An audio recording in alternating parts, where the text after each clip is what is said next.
buenas, soy Francisco Capella del Instituto Juan de Mariana y estoy aquí con José Luis Ricón. Sí. Buenas, José Luis. Buenos días. Y la razón de esta entrevista es que el Instituto Juan de Mariana ha publicado recientemente un informe sobre el Estado emprendedor, un libro crítico con las ideas de esta economista Mariana Mazzucato. Así es. Que dice que el Estado tiene que intervenir aún más en este ámbito que es la investigación, sobre todo la ciencia básica, y que incluso tiene que asumir más riesgos empresariales, riesgos que parece que el mercado en algunos ámbitos no quiere asumir. ¿Qué opinas de todo esto? Tú que has escrito algunas cosas al respecto. Sí, efectivamente. En mi blog tengo algunos escritos sobre estos temas y lo que viene a plantear Mariana Mazzucato, como has dicho, es que el Estado, no solo actualmente lo que defienden la mayoría de los economistas, o lo que es el consenso en economía, es que el Estado debe primero dedicarse a ciencia básica, a dar dinero a universidades para cierta investigación, a proveer ciertas condiciones de mercado, de cierta libertad y cierta competitividad para que las empresas puedan coger esas innovaciones, generar productos y demás. Y no mucho más realmente, lo que apoya la literatura empírica al respecto es esto. Mariana Mazzucato quiere ir mucho más allá de eso. Mariana Mazzucato quiere, por ejemplo, quiere controles de precios para ciertos productos, para medicinas, por ejemplo, para que el Estado capture esas rentas. Quiere que el Estado invierta en empresas para que también recupere esos beneficios. Quiere que la gente incluso cambie la manera de pensar que tiene sobre el Estado y las empresas. Quiere que la gente no vea el Estado como una especie de elefante torpe que no puede hacer mucho, sino quiere que lo vean como algo, como el motor de la innovación realmente. Quieren, a su vez, para captar talento para el Estado, que las mentes brillantes acudan a instituciones estatales de investigación y que puedan, por tanto, potenciar esa innovación, porque según ella, el Estado sería como o más como un director de orquesta, ¿no? Que estaría controlando y coordinando a los diferentes agentes, y que para ella ese rol es vital y que el Estado tenga que hacerlo. Y el problema que tiene el libro, claro, es que la evidencia que da para eso pues, es muy, muy tenue. O sea, que los liberales criticamos al Estado porque decimos que tiene problemas de información y problemas de incentivos, incluso de corrupción, y Mariana Mazzucato casi le da la vuelta a esto y dices, al revés, es el mercado el que parece que no solo hay problemas de bienes públicos y de externalidades que un liberal puede reconocer, que la investigación básica más o menos puedes tener ese problema, pero ella dice que es el mercado el que sistemáticamente va a fracasar, que los inversores nunca van a invertir con tanto riesgo y a tanto largo plazo, y que eso lo único que puede hacerlo es el Estado. Mariana Mazzucato, de hecho, obvia toda la literatura de los problemas que puede tener el Estado, no habla de public choice, ni de captura de rentas, ni de poder pasar por encima de todo eso. Asume que el Estado va a funcionar de forma ideal, y para el caso del mercado tiene una especie de plantea dos modelos separados. Un modelo, una visión, por así decirlo, es un sistema donde hay mercado, hay empresas, y luego tienes el Estado como coordinador general haciendo todas estas cosas que ella quiere hacer. Y el otro modelo contra el que contrasta esto es un mercado de empresas casi autistas, como que no se hablan entre ellas, donde no hay universidades, ni institutos de investigación ni nada. Solo tienes esas empresas individuales y, claro, si asumes eso en tu modelo, pues tienes muchos más problemas. La cosa es que ya en los 50 y 60, autores como Arrow y Nelson, que fueron los primeros que plantean realmente el problema de bienes públicos en la investigación, ellos ya decían que el propio mercado podía, hasta cierto punto, compensar esos problemas de externalidades que tiene la investigación a través de cosas como universidades, centros de investigación, acuerdos entre empresas para investigar de forma conjunta y repartir beneficios de la investigación y demás. Entonces, Mazzucato obvia todo eso, no habla de ello, e intenta que todos esos elementos de cooperación que están en el mercado, ella lo plantea como que es el Estado el que tiene que hacerlos, y que dice que el Estado es el que históricamente los ha hecho, además. Además de tener serios problemas teóricos, lo que más llama la atención de esta mujer, Mariana Mazzucato, es los ejemplos que pone. ¿No? Apple, que lo ves como ejemplo de creatividad empresarial, ejemplo de mercado libre, y dice, uy, no, Apple se lo debe todo a la financiación estatal, a los favores tecnológicos, a inversiones previas. O sea, ya no es aquello de Internet se lo inventó el Estado, sino Apple, incluso Google, gracias a que lo financió el Estado. Los ejemplos que coge Mariana Mazzucato justamente creo que están pensados con especial atención para ir a pinchar a ejemplos muy queridos de gente que defiende ideas más libres en lo que es la economía. En el caso de Apple, por ejemplo, dice, bueno, si digamos, tiene un párrafo en el que dice, pues sí, Steve Jobs tiene mucho mérito, luego dice, pero, y el pero es un capítulo entero en el que intenta demostrar que realmente Apple está ahí gracias al Estado. Entonces, Mazzucato tiene de fondo una teoría de la causalidad bastante pobre, en la que asume que si algo ha ocurrido, o sea, por ejemplo, si el Estado ha financiado en algún momento a Apple, y de hecho lo hizo, o sea, inicialmente Apple recibió una cantidad de fondos en cierto momento, y cuando ya iba relativamente bien, un banco que participaba en un esquema estatal, que realmente no fue el Estado el que invirtió, sino era un banco con cierto privilegio y tal, invirtió en Apple otra cantidad, y luego pues Apple se desarrolló. Entonces Mazzucato dice que sin esa inversión Apple no hubiese sido posible. ¿Por qué lo dice? Simplemente lo dice. O sea, Apple abusa de los contrafactuales, ¿no? Claro, es decir, ella asume que las cosas son como son y no pueden haber sido de otra manera. Es decir, en la teoría de Mazzucato, si por ejemplo, o cabría interpretarse que si por ejemplo, si el Estado no hubiese financiado ARPANET, que es la base de la Internet actual, nunca hubiésemos tenido Internet, aparentemente. Eso sería como decir que si Nikola Tesla nunca hubiese nacido, no tendríamos motores eléctricos, cuando sabemos que si leemos su biografía y estudiamos historia de la tecnología, para una invención dada normalmente, muchos investigadores estaban trabajando en eso y al que reconocemos como inventor realmente es el primero que llega, no al único que estaba trabajando en eso. Además, Mariana Mazzucato quiere más impuestos, porque dice, ya que el Estado va a invertir en todo eso, luego la sociedad, el Estado, tiene que recuperarlo. ¿Y cómo hacemos esto? Poniéndoles cada vez más impuestos a las empresas para que devuelvan todo aquello que el Estado les ha dado. Claro, sí, en el caso de Apple, por ejemplo, como Mariana Mazzucato dice de forma bastante falaz que el Estado, Apple le debe todo esto al Estado, es un concepto muy raro de deuda, porque el Estado ha hecho todo eso por Apple, además, por Apple y por otras empresas, ha puesto todo ese conocimiento a disposición de empresas, idealmente para solventar el problema de bienes públicos. El objetivo es que las empresas, la política era que se apropiasen de esa tecnología. El objetivo justamente era que no tuviesen que pagarle nada, porque si tuviesen que pagárselo, atentaría un poco contra esa idea de resolver el problema de bien público. Entonces, lo que pide Mazzucato para Apple es que Apple tiene, y otras empresas, cierta deuda con el Estado y que tendrían que pagársela con impuestos más altos. Mazzucato dice también que las empresas están investigando menos y como que su labor social es investigar más y hacer más cosas por la sociedad, y que las empresas en vez de eso están recomprando sus propias acciones para inflarlas y dice que eso es negativo, que eso realmente y tal. Y realmente lo que no ve es que si uno va a la literatura empírica correspondiente, lo que se ve es que las empresas, que lógicamente remuneran a sus accionistas, a sus propietarios, han ido sustituyendo por razones fiscales, pago de dividendos, pega menos dividendos, pero recompran más acciones para retribuirles de esa manera, de forma que ella nos cuenta realmente solo una parte de la historia. O sea, que no entiende el impacto fiscal y un poco las cuestiones financieras. Claro, es que el libro de Mazzucato es un muy buen ejemplo de lo que es hacer cherry picking, de coger ejemplos que, si te lees el libro, te parece muy, especialmente si ya eres cercano a sus ideas, te parece muy plausible, pero luego si coges sus ejemplos y especialmente las citas textuales que da en el libro y te vas a sus fuentes, descubres que la realidad es bastante más compleja y en muchos casos las fuentes que ella cita la contradicen directamente.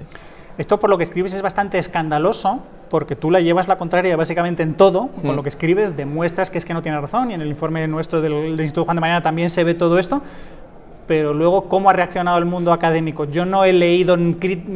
Hombre, hay críticas a ellas del mundo liberal muy superficiales, tú las haces mucho más profundas. También no sé si esto va a ser una moda, porque no veo que haya mucha gente que se esté subiendo a su ola, ¿se está quedando ella sola o no? ¿Cómo ves? ¿Hay gente que la está apoyando? Bueno, o sea, hay que tener primero en cuenta que en el término académico, o sea, Mazzucato no se define como una economista mainstream, se ve y se define como heterodoxa. No tiene publicado ningún artículo en ninguna revista importante sobre esto, y realmente incluso en revistas menores tampoco tiene publicado algo específicamente sobre esto. El libro no está publicado en una editorial académica, sino en una editorial de economía heterodoxa, por así decirlo, en Anthem Press. Y entonces no ha tenido realmente ninguna repercusión en el mundo académico. Nadie explícitamente le ha hecho caso, ni le ha respondido, ni nada. En mi blog tengo recopiladas algunas críticas que le ha hecho a la gente. Seguramente la que ha tenido más difusión ha sido una que hizo Alberto Mingardi del Bruno León Institute, en el que hacía bastantes críticas, pero Mazzucato no ha respondido a las críticas de Mingardi ni a ninguna otra. Algunas hace años respondió de forma relativamente parcial, alguna crítica menor, pero a las críticas de peso no ha dicho nada, simplemente ha seguido con lo suyo y está teniendo éxito. De hecho, está sirviendo ahora de asesora para el Partido Laborista en Inglaterra y en Reino Unido, también en Brasil también ha estado de gira por Sudamérica, entrevistándose con diferentes líderes para aconsejarles sobre tecnología, y parece que va adelante, que al igual que el Capital del siglo XXI de Piketty fue como ese libro que aparece ahí, tuvo su impacto y luego posteriormente se ha visto que no era para tanto ese impacto. El libro de Mazzucato potencialmente es el Capital del siglo XXI de la tecnología. Sí, pero así como a Piketty se le ha discutido mucho más en el ámbito académico, mucha gente que está a su nivel le ha podido llevar la contraria. Mazzucato parece que hay gente que solo quiere citarla para, veis, hay que hacer crecer el Estado y nada más. Yo no sé lo que ha investigado esta señora en profundidad, pero ella lo dice y yo me fío. O sea que hay mucho de ese modelo de activista asesorando a políticos. No, sí, es que por por una parte hay gente que cree que lo que dice Mazzucato es que la ciencia básica importa y ya está. O sea, por ejemplo, un error que comete un divulgador liberal que se llama Matt Ridley, que es bastante conocido. Matt Ridley. Él decía que la ciencia básica no importa porque realmente las empresas invierten en tecnología para investigar y mejorar y todo esto, y que si nos vamos a la revolución industrial lo que vemos es que no fue lanzada por la ciencia sino por ingenieros cacharreando con cosas, y luego la ciencia vino a explicar por qué eso funcionaba. Incluso que muchas veces es la tecnología la que te permite hacer avances científicos, claro, gracias al material, gracias al instrumental. O sea, de hecho, por así decirlo, sin ingeniería la física no es más que metafísica barata. Sin ingeniería no hay CERN, no hay microscopios electrónicos ni nada. La cosa que ignora Ridley, por ejemplo, es que la ciencia básica, tras esa primera revolución industrial, sí que luego se aplica para mejorar la tecnología, y hoy en día tecnología sin ciencias pues es como un pollo sin cabeza que no mandando bien. Es importante que las dos estén integradas, por lo tanto sí que importa. Sin embargo, Mazzucato va mucho más allá de lo que es ciencia básica, pide muchísimas más cosas. Pero la gente... Sí, ella se mete en proyectos claramente empresariales. Claro, no está hablando del ITER, por ejemplo, claro. De reactores de fusión nuclear, no está hablando de misiones de exploración del espacio, sino está hablando de empresas, de Apple y Google, y pidiendo que el Estado se meta ahí. Claro, entonces la gente piensa que lo que dice Mazzucato es mucho más limitado, mucho más normal, dice ciencia básica y tal, pues esto suena como muy razonable, como lo que dicen los economistas. Lo que no ven es que el libro te está diciendo otras cosas diferentes, pero como te suena parecido a tus ideas y tal, y como igual hay gente predispuesta a esta idea de minusvalorar el esfuerzo de empresas o de individuos en concreto, pues se sienten atraídos por esas ideas. Yo creo que conviene conocer este ámbito en profundidad, porque es verdad que el conocimiento y la investigación sí que son un bien especial. Es decir, que toda la teoría de los bienes públicos, que muchos liberales la tiran a la basura y decir, esto es toda una chorrada, qué idioteces está de las externalidades. Efectivamente. Oiga, mire, no, el hecho de poder copiar, el hecho de que exista un conocimiento y que luego ya simplemente leyendo tú puedas avanzar y otro haya sido el que se haya dedicado años y haya dedicado millones de recursos. Sí, o sea, los primeros modelos que surgen sobre esto, lo que se asumía era que tienes un bien, que es el conocimiento, y que puedes acceder al gratis, esencialmente, que una vez que has puesto a disposición del mundo esa información, cualquiera puede acceder a ello. Entonces tú no tienes ningún incentivo a hacerlo porque no vas a poder apropiarte de esencialmente nada si asumes un mercado perfectamente competitivo y demás. La cosa que ocurre es que si empiezas a introducir otras asunciones más realistas a ese modelo, entonces la cosa no es tan catastrófica. Y de hecho, en el mundo real sí vemos que empresas sí que invierten tanto en ciencia básica como en investigación más aplicada. Lo que ocurre igual es que en algunos libros de introducción a la microeconomía, por ejemplo, cuando ponen la típica tabla esta de bienes privados, bienes públicos, bienes club, cuando un ejemplo clásico de bien público es la ciencia de investigación, suelen ponerlo ahí, cuando no es un bien público puro. Entonces, todos los bienes públicos tienen problemas, ninguno es puro. Claro, entonces si te pones a investigar ahí, si miras a la realidad, qué hacen las empresas, por qué investigan, cómo investigan, dónde no investigan y demás, descubres que son capaces de generar ciertas instituciones y hacer ciertas cosas para poder llevar a cabo esa investigación, y que por tanto son en parte capaces de internalizar esa externalidad. Entonces, pues, un ejemplo claro es que no todo conocimiento es igual. Si una empresa, por ejemplo, está investigando en nuevas tecnologías para cortar madera, por ejemplo, ese conocimiento le servirá a otras empresas que hagan algo parecido. Al sector, pero una empresa que se dedique a inteligencia artificial, pues ese conocimiento le va a dar igual. Luego, el conjunto de gente que puede apropiarse de lo que tú has hecho es más limitado. Si a eso le sumas que las empresas no divulgan el conocimiento, sino que hasta cierto punto pueden mantenerlo dentro de sí, o sea, es cierto que luego con el tiempo se termina por difundir, pero si logran retenerlo durante cierto tiempo, pues logran recuperar gran parte de esos costes y por tanto sí les va a rentar hacer esa inversión. Lo más chocante de Mazzucato es eso, que pretenda que el Estado tenga ese espíritu empresarial, ¿no? Es algo que cuando conoces al Estado un poco de verdad, todo lo que son esas grandes burocracias, esa gente que lo que busca es un puesto seguro y la pelea política, dices, es que esto no casa de ninguna manera. Sí, lo que plantea Mazzucato ahí es algo así como, dice que el mercado, que los empresarios tienen miedo, que no invierten, no van a hacer cosas nuevas ni innovadoras, y que el Estado tiene que abrir el camino, por así decirlo. Dice Mazzucato que, por ejemplo, algún ejemplo que ponía, ella decía que, por ejemplo, que el campo de la nanotecnología surge a partir de una iniciativa del gobierno de Estados Unidos, que, según ella, que de no ser por eso, no se habría lanzado porque el sector era muy arriesgado, había que hacer investigación y tal. Pero, sin embargo, si te vas a la literatura, lo que te encuentras, y a la historia de la tecnología, lo que te encuentras es que venía de mucho antes. Eso lo único que hace es cristalizar. O sea, el campo estaba creciendo, más investigadores, más artículos, incluso había empresas ya sobre nanotecnología, y lo que hace eso un poco es consolidar o un poco agrupar investigadores y esfuerzos que había. De forma igual a lo que puede hacer, por ejemplo, una asociación sectorial sobre algún campo, que las propias empresas suelen hacerlo. Entonces, Mazzucato presenta todas estas Incluso presenta también individuos que trabajan para el Estado, que tienen, por ejemplo, ideas visionarias, que casualmente trabajaban dentro del Estado en ese momento, y se lo atribuye al Estado como un todo. Claro, en vez de a la excepción. Claro, o sea, como cuando dicen que ¿quién se inventó el World Wide Web? Pues sí, alguien que trabajaba en el CERN, claro, un funcionario, claro. Internet, todo lo no debemos al de Estado. hecho, eso es como si dijésemos que Austria descubrió la relatividad porque Einstein era un empleado de esto de patentes, que no tiene ningún sentido. Entonces, es cierto que gran parte del talento científico mundial está en instituciones estatales, universidades y laboratorios, y por tanto es de esperar que muchos descubrimientos salgan de ahí. Pero esas ideas nuevas, esos nuevos mercados, esas nuevas ideas, normalmente no suelen surgir dentro del Estado. Por ejemplo, en el campo de la conquista espacial, de los cohetes, inicialmente eran los que el ser humano ha querido ir al espacio desde hace siglos, y los que un poco ponen eso a la imaginación popular son escritores como Julio Verne. Luego el propio campo de la cohetería surge también incluso antes de la Segunda Guerra Mundial por aficionados que se montaban sus propios cohetes y tal, y porque tenían esa idea en mente, esos sueños que les habían instigado los escritores para hacerlos. Luego llega el Estado, llega la guerra, y los cohetes se tienen usos militares, y a partir de ahí pues la cohetería como la conocemos hoy. Y luego también otro problema que tiene esto es que, siguiendo con el ejemplo de la cohetería, es que si el Estado se apropia de un campo o con la fusión nuclear, si el Estado se apropia de un campo de investigación, puede ocurrir que se concentren demasiados fondos en eso, en vez de tener muchos pequeños proyectos probando cosas diferentes. Y ese es en parte el motivo de que los lanzadores de cohetes que tenemos hoy son más caros e ineficientes de lo que deberían. ¿Por qué? Porque están en gran parte orientados a lanzar satélites militares, que son normalmente más grandes que los comerciales, y en algunos casos son diseños derivados de cohetes balísticos. O sea, la tecnología ha sido encauzada por un camino que podría haber seguido otro. Podrían haber sido lanzadores mucho más pequeños, modulares, incluso reutilizables, como lo que está haciendo ahora SpaceX, pero siguió otro camino por esa entrada ahí del Estado. Entonces, si lo que dice Mazzucato, por ejemplo, aquí es que sin Estado no tendríamos cohetes ni satélites, la respuesta es que los tendríamos, pero de forma diferente, sí, y seguramente de forma más adaptada a las necesidades que tiene la gente.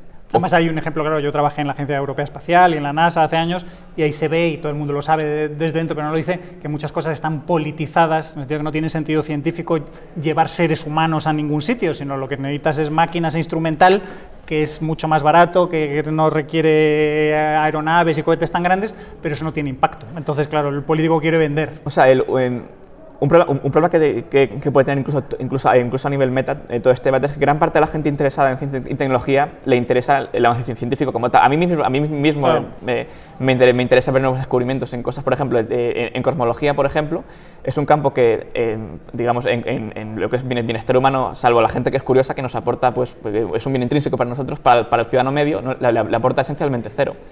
Es decir, pero luego, lógicamente, los científicos quieren investigar en ese campo, y a mí personalmente, como me interesa, me parece bien que lo hagan. La cosa es que desde un punto de vista de lo que quiere la gente que se investigue, esas cosas en concreto no rentan. Luego eso genera que los científicos intenten justificar ciertos campos de investigación porque dicen, es que quizá esta investigación que no tiene que ver luego da resultados en ese otro campo, cosa que en muchos casos es cierta. Investigar en temas del espacio y de la NASA y tal luego ha dado lugar a muchas otras invenciones, sí, pero no necesariamente tenían que venir de ahí. Haciendo otro tipo de investigaciones igual hubiésemos conseguido esas invenciones de la NASA a un coste menor. Por ir acabando ya, Mazzucato reconoce los errores del Estado, al menos, ya que le da tantas alabanzas, habla de los combustibles sintéticos en los años 70, habla de todos los fracasos, de cómo las energías renovables en aquellos años intentaron financiarse y fue un fracaso total, o el caso Solindra ahora.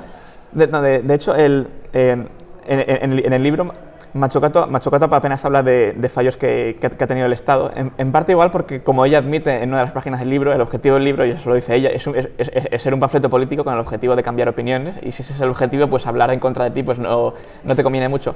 El caso de Solindra sí que lo comenta, pero creo que le intentaba dar la vuelta, como que había que seguir habido invirtiendo en Solindra hasta que fuese rentable. O sea, tirar dinero detrás del castillo. Sí, es un problema que tiene ese tipo de argumentaciones, y es que si tienes un proyecto, el ITER, por ejemplo, en fusión nuclear, igual si tienes un proyecto y el Estado está invirtiendo ahí, tú puedes decir que o bien habría que cortar la financiación y hacer otra cosa, o bien habría que seguir invirtiendo ahí porque igual va a dar beneficios. ¿Cómo decides eso? Pues ahí tienes diferentes aversiones al riesgo, diferentes expectativas. Y el Estado, yo creo que tiende en muchos casos a sobreponderar cosas muy a largo plazo, cuando igual lo que habría que hacer es más pequeños proyectos en paralelo a corto plazo y de forma que se puede ir luego construyendo sobre eso. Si no, lo que igual tenemos es que la tecnología se orienta en cierta dirección, que luego igual termina siendo un callejón sin salida, como igual puede ser el ITER, que vale, genera mucho conocimiento sobre física de plasmas, pero igual no es el mejor camino para conseguir fusión nuclear comercial, que es igual lo que al final se pretende, una energía limpia y barata. Claro. Pues muy bien, José Luis, pues muchísimas gracias. Y nada, pues podéis leeros el informe del Instituto de Juan de Mariana sobre el Estado emprendedor y el blog de José Luis Ricón, artirwordpress.com, o si no, también a través de nintil.com. Sí. Muchas gracias.